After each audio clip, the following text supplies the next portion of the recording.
tutapokea mwenge wa uhuru kimkoa. Kwa hiyo sisi hapa halmashauri ya mji Masasi tutapokea tarehe 18. Sasa angalau tuwe fiti. Kwa hiyo tufanye hili zoezi angalau tujikumbushe. Kwa hiyo tunashukuru sana. Jamhuri ya Muungano wa Tanzania.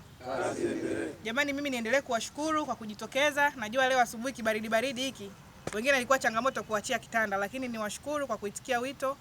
Kama alivyotangulia kusema Satawala, jogging hii tuliandaa mahususi kwa ajili ya kujiandaa na mwenge wa uhuru tarehe 18. Katika vitu ambavyo vinaangaliwa kwenye kupata nafasi za mbele au za uongozi katika ukimbizaji wa mwenge, ikiwemo ni kukimbiza mwenge.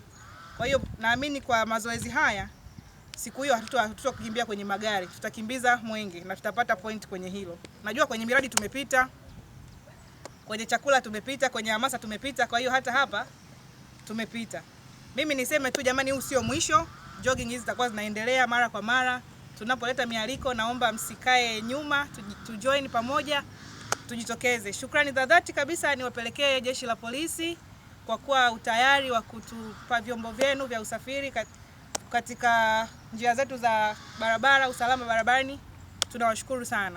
Tumehitimisha mazoezi yetu ya jogging kwa siku ya leo, ikiwa ni agizo la Mheshimiwa Mkuu wa Wilaya ya Masasi, hususan ikiwa ni kwa ajili ya maandalizi ya mbio za mwenge ambazo tunatarajia kuzifanya tarehe 18 katika mwezi huu